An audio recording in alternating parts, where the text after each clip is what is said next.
경제가 이렇게 쉬울 수 없다. 경제가 이렇게 시원할 수 없다. 경제가 이렇게 색다를 수 없다. 경제직설 출발하겠습니다. 자, 오늘 김종효 연구위원 그리고 김영롱 앵커 함께하겠습니다. 어서 오세요. 안녕하십니까. 네, 반갑습니다. 반갑습니다. 자, 저희 지난 주말을 좀 어떻게 보내셨는지 뭐 두 분도 좀 궁금하고 시청자분들도 좀 궁금하고 주말 잘 보내셨어요? 그 결정이 나온 이후로? 네, 뭐 제 일상이 특별히 달라지는 건 없어서 말이죠. 네. 그게 가장 중요한 걸 것 같아요. 일단 우리 국민들은 별로 달라진 게 없다. 네. 그게 되게 중요하지 않을까 싶어요. 그게 우리는 똑같이 토요일에 또 바빴습니다. 네. 또 촛불 집회 나가는 그렇죠. 분들은 또 바빴을 테고 네. 사실 뭐 이렇게 다들 환호는 했습니다만은 아직 이렇게 현실적으로 많이 바뀐 건 없다 보니까 반응은 이런데 전문가들은 많이 바빴던 것 같더라고요. 그렇죠. 자, 그래서 오늘 저희가 그 주제를 공개하고 전문가 직접 연결해보는 시간도 마련해놨으니까요. 자, 지금부터 주제를 만나보겠습니다. 화면으로 공개합니다. 자, 오늘 저희가 준비한 주제 바로 이겁니다. 한 해간 가결 그 이후. 물론 저희는 이제 증권과 경제와 직결된 문제들만 네. 직접 이야기를 나눠볼 거예요. 네네. 자, 먼저 대신증권 이경민 투자전략팀장과 전화 연결을 해서 증권 시장에 미치게 될 영향을 좀 구체적으로 알아보도록 하죠. 안녕하세요. 네, 안녕하십니까. 네. 자, 먼저 그 탄핵안 가결된 이후에 어떻게 보면 이 불확실성이 해소됐다 이런 측면도 있는 것 같아요. 그러면서 뭐 오늘 장 출발 자체는 뭐 코스피와 코스닥 둘 다 상승 출발했었는데 지금은 그 상승 탄력이 조금은 줄어든 것 같거든요. 증시의 영향 어떻게 평가하고 계세요? 결론부터 말씀드리면은 탄핵안 가결 자체가 증시에 미친 영향은 극히 제한적이라고 말씀을 드리고 싶습니다. 글로벌 금융시장 환경이라든지 국내 경기 모멘텀, 이익 모멘텀에 더 영향이 크지 정치적 이벤트 자체가 시장에 큰 영향을 미치지는 않을 것으로 예상을 하고 있습니다. 네. 일각에서는 고 노무현 대통령 탄핵 당시 증시가 급락을 했다라고 말씀을 하시는데 그 당시에는 글로벌 테러 공포가 시장을 지배했던 상황이라서 글로벌 금융시장이 모두 급락을 하는 상황이었고요. 또 일각에서는 브라질 증시처럼 탄핵안이 가결된 이후 상승 흐름이 강화되는 것이 아니냐라는 언급도 있는데 당시에는 분명히 좋은 호재로 인식이 되긴 했지만 중요한 브라질 증시 상승 동력에는 유가 급등이라는 변수가 있었습니다. 다시 말씀드리면은 여러 가지 상황이 맞물리면서 시장이 급등락을 한 것처럼 보이긴 하지만 결론적으로는 주변 환경, 주변 여건이 그리고 경기 환경이 더 큰 영향을 미쳤다라고 보시면 될 것 같습니다. 자, 그렇다면은 우리가 이제 남은 연말 우리나라 증시를 전망을 할 때에도 경제 여건이 개선되느냐 아니냐에 따라서 과연 우리 증시에 산타 랠리가 나타날 수 있느냐 없느냐가 결정될 것 같거든요. 앞으로의 전망은 어떻게 보고 계세요? 일단 이번 탄핵안이 가결되면서 최악의 상황은 피한 것으로 생각을 합니다. 다시 말씀드리면은 정치적 불확실성이 지속되고 연장되고 길어지면서 국내 경기 상황에도 좀 악영향을 미칠 수 있지 않을까라는 우려감이 커질 수도 있던 상황에서 일단은 한 고비는 넘겼다고 생각을 하는데요. 다만 이런 상황들이 지속될 수 있을지에 대해서는 아직까지 경기가 거두기는 좀 어렵지 않나라는 생각을 합니다. 따라서 여전히 국내 모멘텀보다는 해외 모멘텀에 좀 기댈 수밖에 없는 증시 여건이라고 생각을 합니다. 결론적으로 말씀드리면은 여전히 높은 인플레이션 기대감 그리고 트럼프 정책 기대감들이 연말에까지 그리고 내년 연초까지는 유입될 가능성이 높다고 생각을 하고요. 그리고 연말에는 수급적인 계절성이 뚜렷하게 나타납니다. 배당을 노린 프로그램 매수세 그리고 대차장고의 급감 이 두 가지 변수가 국내 수급 모멘텀을 좀 강하게 만들어줄 수 있다는 측면을 고려해봤을 때 소재 산업재 그리고 대형주 중심으로 코스피 반등 시도가 좀 더 강화되지 않을까라는 예상을 하고 있습니다. 장기적인 등락 과정을 좀 비중을 확대하는 전략으로 펼쳐나가셔도 무리가 없다 생각을 합니다. 네, 알겠습니다. 그러니까 산타 랠리가 기대가 되긴 하나 그것이 탄핵 때문은 아니다라고 하면 되겠죠? 네, 맞습니다. 네, 알겠습니다. 자, 지금까지 대신증권 이경민 투자전략팀장 함께했습니다. 고맙습니다. 네, 감사합니다. 네. 자, 이어서 저희들만의 이야기를 또 해보도록 할게요. 일단 시장 분위기가 그렇게 나쁜 것 같지는 않고요. 더 궁금한 게 우리나라에서 이 탄핵안이 가결이 되는 그 과정에서 외신들도 정말 관심 많지 않았어요? 맞아요. 네. 저희가 촛불 집회를 1주차, 2주차, 네. 5주차, 6주차 이렇게 가면 갈수록 집회 자체에 대해서도 놀라움을 참 많이 나타냈었거든요. 그러니까 외국 같은 경우에는 몇십만만 모여도 어쨌거나 폭격 사태는 일어나고 보거든요. 네. 막 불 터지고 화염병 날아가고 네. 그러는데 아니 뭐 100만, 200만이 모였는데 폭력 사태도 없을 뿐더러 그렇죠. 쓰레기 하나 찾아보기 맞아요. 힘든 이런 집회가 어딨냐라면서 굉장히 놀라움을 많이 금했었는데요. 네. 금치 못했었는데요. 네. 금한 게 아니라. 네, 그런데 이런 평화 시위에 대해서도 굉장히 높게 평가를 하는 모습이었고요. 외신들 측에서도. 그리고 이제 조금 더 구체적으로 나라의 경제나 정치적인 상황에 대해서 한번 풀어보자면 먼저 블룸버그 같은 경우에는 어쨌거나 이번 탄핵안 가결이 한국의 성공으로 이어질 가능성이 높다라고. 오. 그러니까 대체적으로 외신들은 이번 결정에 대해서 긍정적으로 평가를 하고 있거든요. 그리고 이와 함께 FTI 컨설팅이라는 곳은 이 얘기를 하더라고요. 정경유착이라는 게 우리나라에서 물론 뭐 다른 나라도 비슷하겠습니다만 네네. 우리나라는 이런 재벌 중심으로 한 이런 국가 정경유착이 워낙 심하다 보니까 이런 사안들 뭐 청문회도 그렇고요. 탄핵안 가결도 이런 과정들을 거쳐가면서 네. 어느 정도 이런 고리를 끊고 좀 새로운 도약이 가능한 계기가 될 것이다라고 이제 또 평가를 하기도 했습니다. 그리고 본격적으로 이제 외신 평가들 이번 네. 판결과 표결과 관련해서 반응들을 보면 블룸버그 같은 경우에는 아직 조금 더 조심스럽게 보는 입장이에요. 왜냐하면 네. 이제 헌법재판소의 결정이 있는데 네. 이게 아무래도 이 보수적인 경향을 띠고 있는 사람들이 훨씬 많다 보니까 네. 아직 뭐 결정된 게 없다, 어떻게 될지 모른다 때문에 정치적인 불확실성이 아직 남아 있다라고 네. 얘기를 하는 모습이었고요. 굉장히 구체적으로 이 청와대 민정수석도 그렇고 네. 전체적으로 이제 친 박적인 네. 임명이 됐지 않습니까? 네네. 좀 구체적으로 말씀드리기는 좀 조심스럽긴 네. 합니다만은 뭐 그러다 보니까 여기에서도 또 새로운 변수들이 있을 수 있다라고 지적을 하는 모습이었고요. 그리고 파이낸셜 타임스 같은 경우에는 만약에 이제 동의가 된다 하더라도 헌재에서 네. 2개월 안에 대선을 치러야 한다는 것도 큰 리스크다라고 어. 얘기를 하더라고요. 60일 네. 이내에 대선을 치러야 되는데 이게 정치적 변동성을 다시 한번 가져올 수 있다라고 얘기를 했습니다. 그리고 이제 해외 IB들의 평가도 잠깐 볼 텐데요. 네네. 시티그룹 같은 경우에는 이제 정치적인 불확실성은 완화되면서 이거 덕분에 경제도 어느 정도 제자리로 돌아갈 수 있는 가능성이 열렸다. 네. 라고 얘기를 했고요. JP 모건 같은 경우에는 한국 경제 자체가 정치적인 불확실성이 그렇게 크게 흔들리진 않았었다는 거예요. 네네. 과거사를 봤을 때. 그러다 보니까 이번 결정에 따른 영향도 어느 정도 제한적일 것이다. 네네. 시장의 영향은 그렇게 얘기를 했고요. 역시 말씀드린 것처럼 탄핵이 결정이 된다고 하더라도 아직도 불확실성, 뭐 대선 불확실성이랄지 이런 게 역시 산재에 있다 보니까 네. 지켜봐야 된다라는 스탠스였습니다. 그리고 바클레이즈 같은 경우에도 경제 하락 가능성을 계속 염두는 해둬야 된다. 그러니까 국민들이 원하는 네. 대로 현재 표결이 이뤄지기 합니다만은 이게 경제랑은 봤을 때는 하방 압력을 조금 더 좀 조심해야 되지 않겠느냐 네네. 이런 식으로 얘기를 하는 모습이었고요. 앞으로 경제 성장이 때문에 더 내려갈 수도 있다라고 경고를 하기도 했습니다. 네. 이렇다 보니까 이제 JP 모건과 블룸버그 같은 경우에는 이제 우리나라 경제 성장률을 다시 한번 짚어주는 모습이었는데요. 네네. JP 모건 같은 경우에 올해 2.7%, 내년에 2.3% 오. 성장률 전망을 하더라고요. 그러면서 네. 덧붙인 게 이제 더 낮아질 수도 있다. 아. 얘기를 했고요. 블룸버그 같은 경우에는 이제 이 얘기를 했는데요. 3.5% 성장 미도는 건 이제 올해는 당연한 거잖아요. 네, 그렇죠. 그러다 네. 보니까 이제 올해까지 3.5% 이하로 성장을 하면 5년 연속 이렇게 성장률이 3.5% 이하로 이어가는 거고 네. 이게 저도 몰랐는데 6.25 전쟁 이후 처음이래요. 아. 그러니까 거의 사실상 근대화 되고 그래요? 나서 처음인 거죠. 네.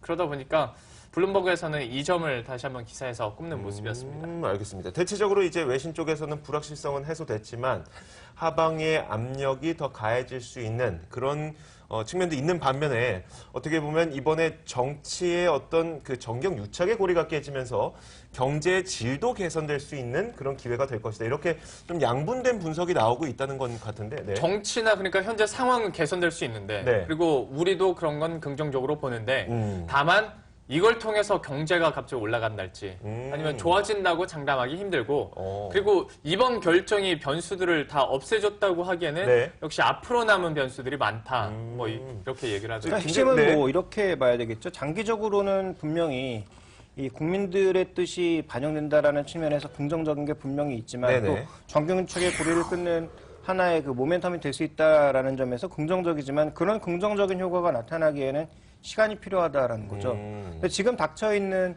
여러 가지 문제들, 즉 떨어지는 경제 성장률을 부양시키기 위해서 정부의 힘이 강해야 되고 네네. 정부가 지금 인프라 정책을 포함한 강력한 대책을 쓰자라고 하는 것이 글로벌적인 트렌드인데 우리는 지금 식물 정부가 돼버렸잖아요. 그러니까 지금 뭐 황교안 총리 그 권한 대행이 뭘 할 수 있겠어요? 지금 뭐 인프라 하겠다고 뭐 국채 발행해서 한다고 그러면 뭐 국회에서 오케이 해줄까요? 잘 안 되죠. 다음 정부에 네. 넘길 거란 말이죠. 네. 그러면 지금 그나마 벌려놨던 일들만 추가적으로 문제가 생기지 않게 잘 마무리하는 정도일 거라고 보고 있고요. 네. 그다음에 또 하나 지금 뭐 계속 박근혜 대통령 쪽에서 뭐 꼼수를 쓰고 있습니다만 그 꼼수가 저는 뭐 국민의 여론, 그러니까 어차피 헌법재판소의 결정이 정치적인 결정일 수 있기 때문에 네네. 이 모든 국민들이 원하고 있는 그 판단을 바꾸기는 어렵다. 예를 들어서 갑자기 뭐 친박이 결집하면서 국민 여론이 확 뒤집어 엎힌다면 모르겠습니다만 네네. 지금처럼 일방적인 그런 하에서 헌재에서 다른 판결을 내놓기는 어렵다라고 보고 있거든요.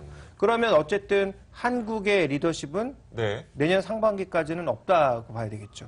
그러면 다른 데는 뭐 AIIB를 통해서든 아니면 트럼프 인프라를 통해서든 뭔가 강력한 대책을 내놓고 경기를 부양시키기 위한 그런 부스트 전략을 쓰고 있는데 그렇죠. 네. 우리는 그 가운데서 소외될 수 있단 말이죠. 그러면 우리가 얘기했던 게 뭡니까? 트럼프가 무슨 대책 쓰고 AIIB에서 뭐 하면 거기에 우리 기업들이 진출해서 네네. 뭔가 수혜를 얻을 가능성을 그동안 많이 언급하지 않았습니까? 거기에서 우리는 소외될 수 있단 말이죠. 그런데 그렇죠. 그러면은 이제 그 공백 기간 동안에 그렇다고 하더라도 우리나라 경제도 어디론가 움직일 거잖아요. 그러니까 저도 네. 그 부분이 꼭 주말 동안 나온 언론들을 보면 어디론가 진짜 움직일 것처럼 그리고 네. 확 뭔가 좋아지고 대책들이 나올 것처럼 얘기를 하는데요. 지금 황교안 권한대행 지금까지도 사실 욕을 많이 먹었어요. 네. 그리고 유일호 부총리 경제팀이 갑자기 뭐 여기 가결됐다고 해서 갑자기 경제팀이 갑자기 스마트해지고 막 갑자기 뭐 대책들을 내놔가지고 네. 갑자기 뭐 4분기 막판에 우리 성장률 끌어올리고 그런 게 아니잖아요. 네. 상황은 똑같은데 네. 뭔가 크게 달라진 것처럼 되게 얘기를 많이 하더라고요. 네. 또 하나 그 이제 공백 기간에 대해서. 문제는 네. 여야정 협의체를 만든다는 건데 여야정 협의체가 과연 의미 있는 협의를 이끌어낼 수 있을지도 의문을 품는 정치 전문가들이 많더라고요. 워낙 정파별로 생각이 다르고 색깔이 다르니까 네. 탄핵을 몰아붙이는 데 있어서는 일방적으로 한 방향으로 몰고 왔지만 비박이 틀리고 친박이 다르고 그다음에 야권 내에서 또 생각이 다르기 때문에 여야정 협의체를 만들지도 지금 물음표지만 만들었다고 해서 과연 그 황 권한대행 체제와 의미 있는 그런 흐름으로 갈 수 있느냐? 이 네. 부분에 대한 물음은 계속 우리가 가질 그렇죠. 수밖에 없는 거죠. 그래서 최소한 경제가 무너지거나 안보가 무너지지 않을 그 틀은 마련했다라고 볼 수가 있으나 네. 여기에서 이 바닥을 치고 도약할 만한 그런 계기를 만들려면 결국은 다음 리더십이 나와야 된다라는 거고요. 네. 그렇다면 다음 리더십에서 과연 어떤 생각들을 가지고 있는지 이런 부분들도 우리가 주목해 볼 필요가 있겠고 또 하나 네. 살펴봐야 되는 건 저는 그 미국이라든지 이탈리아 선거를 보면서 좀 걱정이 되는 건 우리나라 다음 대선에서도 현재 이 어려운 경제 상황 때문에 네. 다수의 선택이 항상 옳은 건 아니잖아요. 그렇죠. 그러니까 다수결이라고 하는 형태를 우리가 민주주의에서 선호하고 그거 선택에 따라서 움직이고 있습니다만 그게 100% 옳다고 할 수는 없거든요. 그럼 우리도 이번에 선택에서는 워낙 그동안 10년 동안 소위 얘기하는 보수 정권이 잡아서 이렇게 망가졌으니까 이번에 정말 확 바꿀 수 있는 그런 선택을 해보자 해서 네. 정말로 극단적인 사람을 선택하게 되면 그건 역시 또 하나의 리스크일 수 있다는 점에서 저는 조금 부담 요인이 있다고 보고 있습니다. 포퓰리즘도 많이 나올 수 있겠네요. 그러면은 이제 다음 정권이 어디가 될지에 대해서도 많은 사람들이 많은 고민을 하고 있을 거예요. 다음 대선 주자로 내가 누구를 지명해야 좋을지 그것도 이제 국민들의 한 가지 고민일 텐데 일단 그 한국갤럽에서 지난 9일에 조사했던 결과에 따르면은 일단 여권에서는 거의 한 명밖에 없다고 보면 될 것 같아요. 반기문 총장이 과연 될 수 있느냐? 그것도 아직 모르는 거죠. 모르는 거죠. 네. 그리고 심지어 아직 뭐 그 얘기도 안 했고요. 반기문 총장이 내가 들어오겠다 뭐 이런 얘기도 안 했었고 새누리당에 들어간다는 얘기도 안 했었고 그럼에도 불구하고 이제 그냥 그 많은 국민들이나 뭐 정치권의 판단은 그건 거예요. 반기문 총장 아니면 인물이 없으니까 네. 그 인물을 어떻게든 모셔야 되겠다. 단순히 이거 하나인 거고. 침몰하는 배에 들어갈 것 같지도 않고. 그러니까 그것도 그러니까 이게 네. 그리고 요즘에 그 반기문 총재 측에서도 좀 이런 얘기 많이 해놓더라고요. 스탠스가 많이 바뀌어가지고 그렇죠. 반기문은 박근혜보다는 노무현에 가까운 사람이다. 뭐 이런 얘기들도 굉장히 많이 하면서 네. 아, 확실히 저긴 안 들어가나 보다. 제3지대 그건 확실히 만들려나 모르겠지만, 보다. 그건 모르겠지만 어찌됐건 1월에 이제 귀국을 하실 텐데 그 네. 다음의 행보는 그러게요. 우리가 네. 지금 여기서 얘기할 수는 절대 없는 그렇죠. 상황인 거예요. 그렇다면 그나마 이제 대선 주자로 떠오르고 있는 사람들은 야권에 있는 분들인데, 뭐 첫 번째로 그 갤럽 조사에 따르면 문재인의 지지율이 20%, 그리고 이재명 18%, 안철수 8%라서 뭐 그 뒤에 있는 분들은 제가 좀 제외하고 이분들이 어떤 성향을 갖고 있는지만 좀 정리를 해봤어요. 일단 문재인을 보자면은 그냥 문재인으로 이야기를 하겠습니다. 뭐 뒤에 호칭은 안 붙일게요. 네. 자, 성장으로 생기는 소득이 이제 국민들에게 돌아가야 된다. 사실 지금까지 우리가 이 방송을 통해서도 많이 얘기했었던 게 신자유주의 사회에서는 지금까지는 국가 위주, 그리고 기업 위주, 그리고 통화 위주 해서 기업들에게 돈을 많이 풀어서 그 기업들이 얻은 소득을 국민들에게 나눠주는 그런 방식을 써보자라고 했었지만 이게 안 먹힌다는 게 네. 지금 계속 증명이 되고 있다 보니까 소득을 직접 국민들에게 돌려줄 수 있는 방안을 좀 찾아보자라는 것이 바로 문재인의 어떤 취지인데, 실질적인 구체적인 상황을 살펴보자면 사실 이게 이 구체적인 사항으로 정말 우리에게 소득이 돌아올까라는 의문이 생기는 것들이에요. 왜냐하면 강도 높은 재벌을 개혁하자, 이런 것들. 네. 그리고 뭐 과세를 정상화하고 특혜적인 비과세를 감면해주던 거를 폐지하자. 네. 사실 이거는 대기업들이 그동안 자신들의 전횡을 저질렀던 것을 규제하자는 거지, 이걸로 직접적인 국민 소득이 증진되는 효과를 누리기는 쉽지 않을 것 같거든요. 그런데 이런 것들을 갖고 있단 말이죠. 자, 그리고 뭐 대기업들의 그 본사를 지방으로 이전하자, 이런 것들을 내놓고 있어요. 자, 다음으로 제가 이재명 대선 주자의 어떤 이야기를 한번 해보자면, 예. 기본소득을 도입하자고 하고 또 재벌을 개혁하자고 하고 있어요. 좀 비슷한 맥락일 것 같은데 약간 차이점이, 기본소득을 도입해서 국민들에게 소득을 직접 주어져 보자. 그래서 실험적으로 지금 하고 있는 것이 청년 배당을 하고 있지 않습니까? 이런 것들을 실제로 자기가 나중에 대통령이 된다면 이런 것들을 추진해 보겠다. 이게 사실 어떻게 보면은 저는 그 신자유주의가 저물어가는 그런 측면과 좀 비슷한 맥락이 있다고 생각이 들고요. 자, 마지막으로 안철수 그 대선 주자의 경우에는 승계 경제가 아닌 창업 경제로 좀 바꿔보자. 그러니까 지금까지는 기업들이 너무 이제 승계를 하면서 네. 1세대, 2세대, 3세대까지 이어지다 보니까 그런 경제 체제를 이제 좀 바꿔서 내가 지금 창업을 하더라도 내가 기업의 주인이 될 수 있고 내가 성장할 수 있는 그런 경제 체제를 좀 만들어 보자, 이런 얘기를 좀 하고 있는 것 같습니다. 사실 저는 보면서 어떤 것이 현실 가능성이 가장 높은지는 잘 모르겠지만 네. 기본적으로 마음에 와닿는 것은 지금까지 우리가 시도를 해왔었던 기업을 중심으로 돈을 풀어놨더니 잘 안 되더라. 그러니까 소득을 한번 올려보자. 이게 가장 마음엔 좀 와닿긴 했었거든요. 그런데 과연 이런 것들이 경제에 공개적으로 뭐 지지선은 아닙니다. 절대 아니고요. 그냥 이론적으로 봤을 때, 네. 그러지 마세요.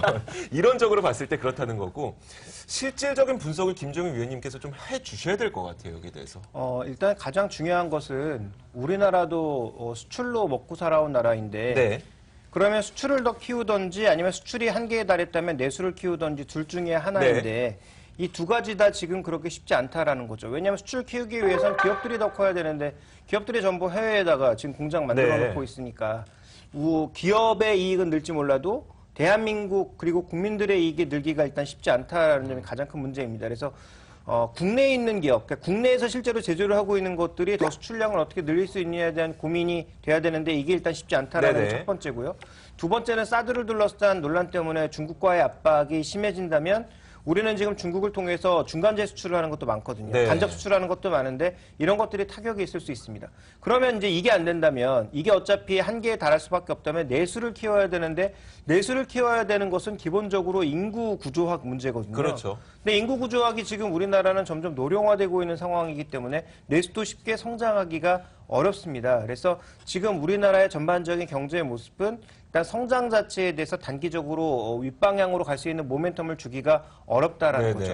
그렇다면 뭐 중국식이 됐든 미국식이 됐든 많은 창업을 하기 위해서 그런 창업의 부가가치를 부여하는 편이 전 개인적으로 경제 정책상으로는 맞다라고 보고 네네. 있습니다. 그 정책을 얘기한 사람을 저는 지지하진 않지만 네네. 경제 정책 방향으로는 오히려 그런 방향으로 가는 것이 훨씬 더 좋지 않겠느냐라고 보고 있는데 네. 지금 문제는 뭐냐면 준비된 그림 보시면 우리나라의 경제 성장률이 전반적으로 지금 하향하고 있는 트렌드이거든요. 네. 네. 세계 평균도 못 미친단 말이죠. 네. 세계 평균도 못 미치는 데다가 그 반대쪽 그림을 보시면 경기 동행 지수나 경기 선행 지수의 움직임도 급격하게 꺾이고 있는 양상입니다. 그러니까 내년도에도 지금 리더십만 사라지는 게 아니라 경제 모멘텀도 사라지고 있는 거거든요. 네네.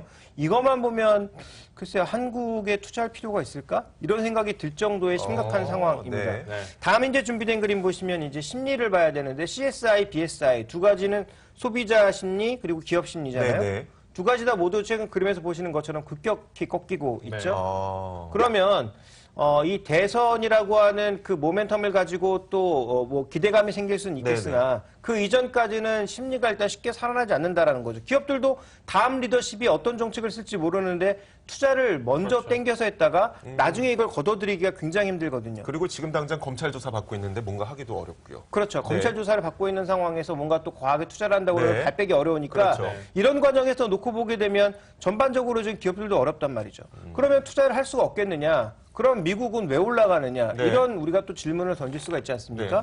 그 관점에서 단기적인 투자 아이디어는 저는 하나밖에 없다라고 보고 있는데 준비된 그림 보시면 네. 우리나라가 이렇게 성장률이 둔화되고 있는 가운데서도 물가는 오를 조짐을 보여주고 네네. 있습니다. 네. 먼저 PPI가 빠른 속도로 올라가고 있고요. 네. 특히 원화가 약세를 보이면서 수입 물가가 급등하고 있는 양상이죠. 전반적으로 PPI가 올라가게 되면 이게 제품 가격으로 연결이 되고 상대적으로 CPI까지 연결되게 되어 네네. 있습니다. 이게 전 세계 지금 공이 마찬가지의 흐름입니다. 유가의 상승과 함께 다른 여타의 국가들, 미국을 제외한 나머지 여타의 국가들은 모두 소비자 물가가 올라갈 만한 그런 상황에 놓여 있거든요. 네. 그럼 기본적으로 지금 미국 시장을 이끌고 있는 대표 종목군들도 모두 소재 종목군들, 그리고 소재 종목군들보다 더 수익률이 좋은 건 바로 원자재 선물입니다. 지금 가장 수익률이 좋은 게 원자재 선물이거든요. 그렇죠. 그러니까 이런 쪽에 대한 투자 관점, 우리나라에서도 지금 가장 단기 수익률이 좋은 게 원유 선물. 그렇죠. 이게 단기 수익률이 가장 좋고요.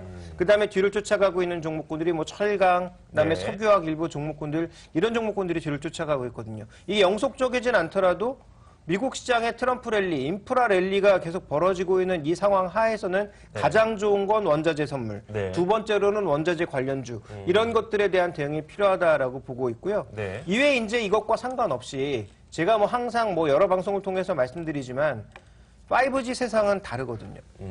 분명히 달라지거든요. 네. 지금의 통신 속도보다 무려 300배, 이론상 300배 이상 빨라지는 세상이기 때문에 그 과정에서는 우리가 논의만 했던 것들이 다 이루어집니다. VR, AR의 결합이라든지, 그다음에 뭐 스마트카라든지, 자율주행이라든지 이런 것들이 실시간으로 연결될 수 있는 그런 장이거든요. 네. 그런 영역에서 뭔가 하나라도 역할할 수 있는 종목군들을 가격에 상관없이 지금부터 꾸준하게 사라 하는 네네. 거죠.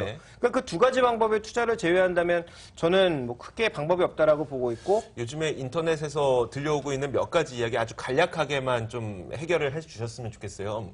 그 박근혜 정부에서 사드 배치를 이제 진행을 시키면서 중국의 한한령 때문에 또 콘텐츠 기업들이라든지 화가장품 기업들의 주가가 매우 좋지 않지 않았습니까? 근데 이런 어떤 공백 기간이 생기면서 이게 절대 좋은 일은 아니지만 이런 것 때문에 그 사드 배치 자체가 지연이 될 수 있고 그렇게 된다면 그동안 주가가 눌려왔었던 화장품과 콘텐츠, 뭐 엔터 이런 것들이 올라갈 수도 있을 것 같다라는 이야기들이 인터넷에서 좀 공공연히 나오고 있어요. 어떻게 보세요?